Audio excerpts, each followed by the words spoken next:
Episode 9 is said to have many different twists and turns in this film by writer and director J.J. Abrams and Chris Terrio that will make us look at The Last Jedi and The Force Awakens in a completely different way, as well as the entire Skywalker saga. This is Mike Zero. If you guys are new to the channel, do make sure to subscribe to see future Star Wars content. Now, one thing that a lot of people are really interested in when it comes to this movie is exactly how J.J. Abrams is going to utilize all of the different twists and turns, as well as the surprises and the revelations that's really going to change our view on the Skywalker saga. Now, when we think about Episode 9, we also think about how this movie really is going to determine the future of the Star Wars franchise. Now, we do know that Disney and Lucasfilm are really playing it safe with the marketing of this movie so far as we know. We do know that tomorrow's Star Wars Celebration, they are going to unveil the teaser trailer and the title reveal.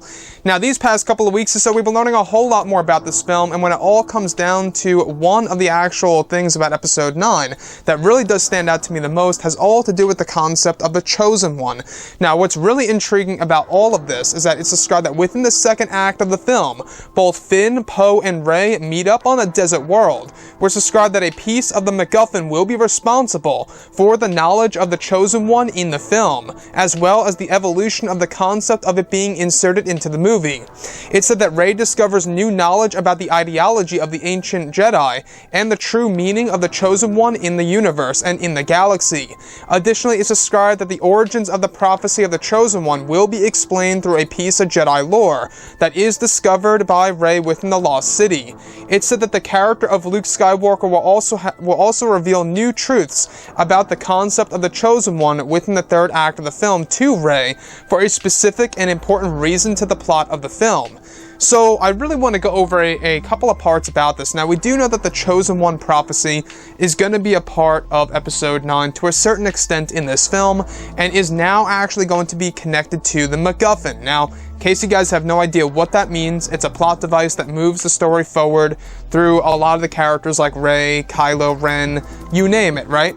So that's the thing here, is that is this a good or a bad thing that they are going to change certain angles and aspects of the concept of the Chosen One, as well as the prophecy of the Chosen One, through the ideology of the ancient Sith, that is also going to be explained by Luke Skywalker himself, most likely in the form of a Force ghost, since it is going to be based within the third act of the film, when Luke Skywalker explains a lot of this to the character of Rey. And within the second act of the movie, there is a piece of Jedi lore that will indeed explain the origins of the prophecy of the Chosen One. So what I find so very exciting about this is that it really seems like a lot of this is going to tie into the new Star Wars trilogy. We do know that one of the big plans by J.J. Abrams is to introduce a lot of concepts in Episode 9 that are going to connect to, of course, the David Benioff and DBY series, which is going to be the fourth Star Wars trilogy that is actually set for a release at least in 2021 for the first movie. So what's really interesting to me about all of this is that we do know that this movie will have saga-wide implications, as Richard E. Grant has said before in the past, in case you guys did not hear about that. During an interview on the Radio Times, he even said that there were going to be earth-shaking twists and turns in this movie. So that's one thing that really has me thinking, you know, are these earth-shaking twists and turns going to be good or bad for the Star Wars franchise? It really does have to take a lot of work by JJ and Chris to really make proper twists that are going to satisfy fans. Like I say, the twists and turns, they just can't be something that's going to be random for shock value. Kind of like, you know, Luke Skywalker in the form of a Force projection, or Snoke dying by the hands of Kylo Ren. You know, at least they could do something very unexpected and something that we would never even imagine to think about. That's when a real twist and turn comes into play for an actual Star Wars film. So with that being said, guys, what do you think about everything that has been happening with Episode 9? We do know that during the months of course, November and December, some rewrites were done in order to adjust it to the sequel trilogy and what was done in The Last Jedi, and of course what JJ did in The Force Awakens. And, you know, it's funny because J.J. Abrams himself even said not too long ago, just yesterday actually, that initially he didn't want to do Episode 9. It was only his wife that convinced him to do this, and if it weren't for Chris Terrio, we wouldn't have this movie by J.J.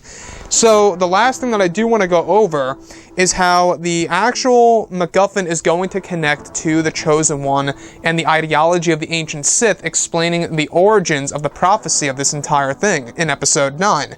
So this whole entire thing that's going to be explained in Star Wars Episode 9, I think is really going to be hit or miss.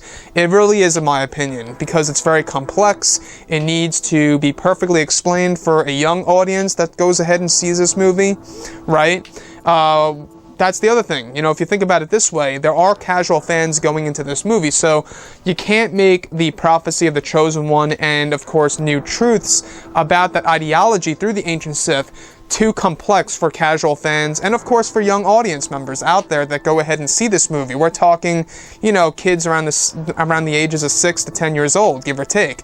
So with that being said, I'm very intrigued to see what JJ has in store for the fans, and let me know what you guys have to say about all this below in the comments. And if you guys did enjoy the content for today, do make sure to drop a thumbs up on this video to support the channel. I thank you also very much for the kind support, and I'll catch you guys next time.